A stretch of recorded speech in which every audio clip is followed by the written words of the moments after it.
Welcome back to Easy English Talk Podcast.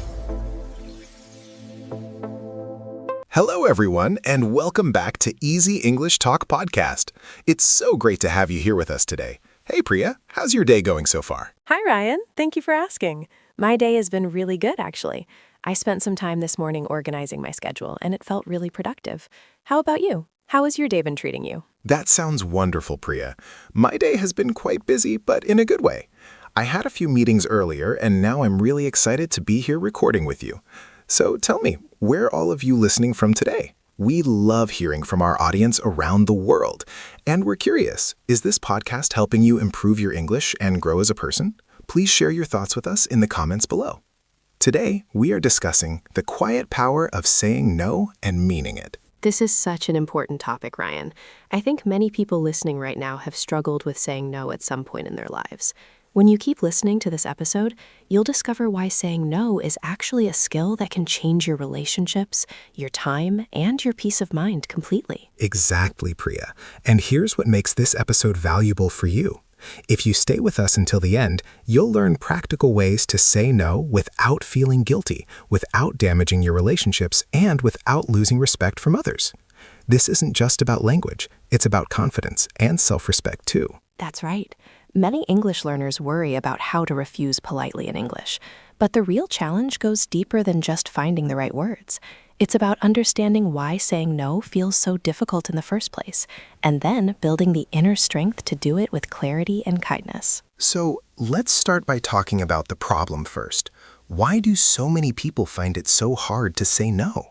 What makes this simple two-letter word feel almost impossible to speak sometimes? Well, I think one of the biggest reasons is fear. People are afraid of disappointing others. They worry that if they say no, the other person will feel hurt, rejected, or even angry with them. That's a very real fear, isn't it? We all want to be liked and accepted. So when someone asks us for something, our first instinct is often to say yes, even when we don't really want to or when we don't have the time. Absolutely. And there's also this cultural pressure in many societies to be helpful, to be agreeable, and to always put others first. From childhood, many of us are taught that saying no is selfish or rude, so we grow up avoiding it completely. That's such a good point. We're conditioned to believe that being a good person means always being available. But this creates a serious problem because when you always say yes, you end up overcommitting yourself and feeling exhausted. Exactly. And here's something important to understand. When you say yes to something you don't want to do, you're actually saying no to something else that matters more to you. Maybe you're saying no to your rest, your family time, or your own goals and dreams. Wow, that's a powerful way to look at it. So every time we say yes when we should say no, we're making a choice against ourselves. That's actually quite serious when you think about it that way. It really is, Ryan. And over time, this pattern creates resentment.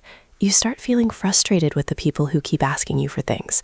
But the truth is, they're not doing anything wrong by asking. The problem is that you're not being honest about your boundaries. So the real issue isn't that people ask too much from us. The real issue is that we haven't learned to protect our own time and energy. That makes so much sense, Priya. Yes, and there's another layer to this problem. Many people say yes not because they want to help, but because they want to avoid conflict. They think that saying no will create an uncomfortable situation, so they choose the easier option in the moment. But that easier option actually makes things harder in the long run, doesn't it? Because now you're stuck doing something you didn't want to do, and you're probably not going to do it with full energy or enthusiasm. Exactly right. And the other person can often sense that you're not really committed. So nobody wins in this situation. You feel trapped and stressed, and they get hard-headed help instead of genuine support. This is why learning to say no properly is so important. It's not just about protecting yourself. It's also about being honest and respectful to others. When you say yes but don't mean it, you're actually being dishonest in a way. That's a really important insight, Ryan. Honesty doesn't always mean saying yes. Sometimes the most honest and respectful thing you can do is say no clearly and kindly. It allows the other person to find someone who can truly help them with full commitment. So now that we understand the problem clearly, let's move into the solutions. How can someone start saying no when they've spent years saying yes to everything? What's the first step in building this skill? The first step is to recognize that saying no is not a negative action. You need to change your mindset about what no means. When you say no to something that doesn't serve you, you're saying yes to your own well-being and priorities. I love that perspective. So it's really about reframing the whole idea of refusal. Instead of seeing it as rejection or rudeness, we should see it as self-care and honesty. That shift in thinking seems really important. It absolutely is. And once you accept this mindset, the next step is to practice saying no in low-stakes situations first. Don't start with your boss or your closest family members. Start with small, everyday situations where the consequences are minimal. Can you give us an example of what that might look like? I think our listeners would find that really helpful. Sure. Let's say someone at work asks if you want to join them for lunch, but you really need that time to finish a project or just have some quiet time. Instead of automatically saying yes, you simply say, "Thank you for the invitation, but I need to use this time to focus on my work today." That's very clear and simple.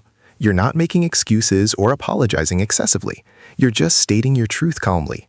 And I imagine that most people would respect that kind of honest response. Exactly. And this brings us to another important point about how to say no effectively. You don't need to give long explanations or justify your decision. The more you explain, the more it sounds like you're asking for permission or approval. Oh, that's interesting. So keeping your no short and clear actually makes it stronger and more respectful. When you over-explain, it shows that you're not confident in your decision. Yes, precisely. A simple, "I'm not able to do that," or "that doesn't work for me," is often enough. Of course, you can be polite and warm in your tone, but you don't need to write a whole paragraph explaining why you can't help. This is really valuable advice. So confidence is key here. When you say no, you need to sound like you mean it. Your voice, your body language, everything should communicate that this is your final answer, and you're comfortable with it. Absolutely. And here's something that helps with building that confidence.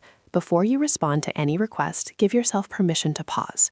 You don't have to answer immediately. It's perfectly fine to say, "Let me think about it and get back to you." That pause is so powerful because it gives you time to check in with yourself. You can ask yourself, do I really want to do this? Do I have the time and energy? Will this take me closer to my goals or further away from them? Exactly. And during that pause, you can also prepare yourself emotionally for saying no if that's what you decide. You can practice the words, imagine the conversation, and strengthen your resolve so that when you do respond, you're clear and steady. Now, I think many people worry about how the other person will react when they say no. They're afraid of conflict or of hurting someone's feelings. How should we handle that fear, Priya? That's a great question, Ryan. The truth is, you can't control how someone else reacts to your no. Some people will understand and respect your boundaries immediately. Others might feel disappointed or even try to pressure you to change your mind. So the key is to stay firm regardless of their reaction. If you've made a thoughtful decision to say no, you need to trust yourself and stick with it, even if the other person pushes back. Yes, and this is where the phrase "meaning it" becomes so important. When you say no and mean it, people can sense that. They understand that you're not going to change your mind, so they stop pushing. But if you sound uncertain or guilty, they'll keep trying to convince you. That makes perfect sense. Your energy and tone tell people whether your no is negotiable or final. If you sound apologetic and weak, they'll see an opening to change your decision. Exactly. Now, let's talk about a specific technique that can help when you want to say no, but also maintain a good relationship with the person. You can use what I call the positive no approach. The positive no. That sounds interesting. Can you explain what that means? Sure. A positive no has 3 parts. First, you acknowledge the person and their request. Second, you clearly state your no. And third, you offer something positive, which could be an alternative solution or simply a kind word about future possibilities. So instead of just shutting the door completely, you're being thoughtful about how you deliver your message. Can you give us an example of how this would sound in real life? Of course. Let's say a friend asks you to help them move to a new apartment next weekend, but you already have important plans. You might say, "I really appreciate you thinking of me, and I know moving is stressful. Unfortunately, I'm not available next weekend, but I'd be happy to help you unpack one evening next week if that would be useful." That's brilliant. You've honored their request by acknowledging it, you've been clear about your boundary, and you've offered an alternative that works better for you. The person still feels valued even though you said no to their original request. Exactly. And sometimes you won't be able to offer an alternative, and that's okay too. The key is that your no is delivered with respect and warmth, not with coldness or irritation. Now, let's address something that I think many of our listeners face. What about situations where the person asking is someone important in your life, like a boss or a family member? How do you say no when there's a power dynamic involved? That's definitely more challenging, Ryan. When there's a power dynamic, you need to be even more thoughtful about your approach. But that doesn't mean you can't say no. It just means you need to be strategic about how you do it. So what would be a strategic way to say no to a boss, for example, when they ask you to take on more work but you're already at full capacity? Good question. In that situation, you want to show that you're committed to doing quality work, but you need to be realistic about what's possible. You might say something like, I want to make sure I give this project the attention it deserves. Right now I'm working on X, Y, and Z. Could we discuss priorities so I can understand which project should take precedence? Oh, I see. So you're not just saying no flat out. You're opening a conversation about priorities and capacity. You're showing that you're thoughtful and professional, but you're also being honest about your limits. Exactly. This approach works because you're involving your boss in the solution. You're not refusing to help. You're asking for guidance on how to manage competing demands. Most reasonable managers will respect this kind of honest communication. And I suppose the same principle applies with family members. You're not rejecting them as people. You're just being clear about what you can and cannot do in a specific situation. Yes, precisely. With family, emotions can run even higher, so it's important to be gentle but firm. You might say, I love you and I want to support you, but I'm not able to help with this particular thing right now. Let's talk about what else might work for both of us. That's really helpful. Now, let's talk about what happens after you say no. I think many people struggle with guilt afterwards, even when they made the right decision. How do you deal with that feeling? Guilt is such a common response, Ryan. It comes from that old conditioning we talked about earlier. But here's what you need to remember. Guilt is just a feeling, and feelings don't always reflect reality. Just because you feel guilty doesn't mean you did something wrong. So the trick is to recognize the guilt, accept that it's there, but not let it control your actions or make you change your mind. Is that right? Exactly. You can say to yourself, I feel guilty right now, and that's okay, but I made the right decision for myself, and I'm going to trust that. Over time, as you practice saying no more often, the guilt will become less intense because you'll build confidence in your boundaries. That's really encouraging. So, like any skill, saying no gets easier with practice. The first few times might feel uncomfortable, but eventually it becomes more natural. You start to see that your relationships don't fall apart, and people actually respect you more for being honest. Absolutely. And here's something beautiful that happens when you start saying no to things that don't serve you. You create space in your life for things that truly matter. You have more energy for your own goals, more time for people you love, and more peace of mind overall. That's the quiet power you mentioned earlier, isn't it? It's not loud or aggressive. It's calm and clear. When you say no and mean it, you're quietly claiming your own life back. You're choosing yourself without apologizing for it. Yes, exactly. And this power extends beyond just refusing requests. When you master the art of saying no, you also become better at saying yes to the right things. Your yes becomes more valuable because it's intentional and genuine. That's such an important point. When you say yes to everything, your yes loses meaning. But when you're selective and thoughtful about what you agree to, people know that your yes means something. They know you're truly committed. Right. And this brings us to another aspect of saying no that we should discuss. Sometimes saying no isn't about refusing other people's requests. Sometimes you need to say no to yourself, to your own unhealthy habits or unrealistic expectations. Oh, that's interesting. Can you expand on that a bit? Sure. Let's say you have a habit of staying up too late scrolling through your phone, and then you feel tired the next day. Saying no to that habit means setting a boundary with yourself. It means saying, no, I'm not going to do this anymore because it doesn't serve my well-being. So self-discipline is actually a form of saying no. You're refusing to let your immediate impulses control you. You're choosing your long-term well-being over short-term comfort or pleasure. Exactly. And this kind of no requires just as much practice and commitment as saying no to other people. Maybe even more, because you're the only one holding yourself accountable.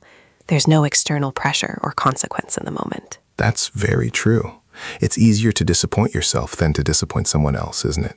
We often treat ourselves with less respect than we treat others. We break promises to ourselves all the time. Yes, and that's why learning to say no to yourself is such a powerful practice. It builds self-respect and self-trust. When you consistently follow through on boundaries you set for yourself, you start to believe in your own strength and capability. This is all connecting beautifully. Whether you're saying no to others or to yourself, it's fundamentally about respect. Respecting your time, your energy, your values, and your goals. When you respect yourself, saying no becomes natural. Absolutely, Ryan. And let's talk about one more important aspect of this topic. How do you maintain boundaries over time? Because saying no once is one thing, but building a lifestyle where your boundaries are consistently respected is another challenge. That's a great point. I think many people say no once, but then they feel pressured to say yes the next time the same person asks. How do you stay consistent with your boundaries? Consistency is key. If you say no to something once and then say yes to the same thing later, people learn that your no isn't really final. They learn that if they keep asking or wait a bit, you'll eventually give in. So you're teaching people how to treat you through your consistency.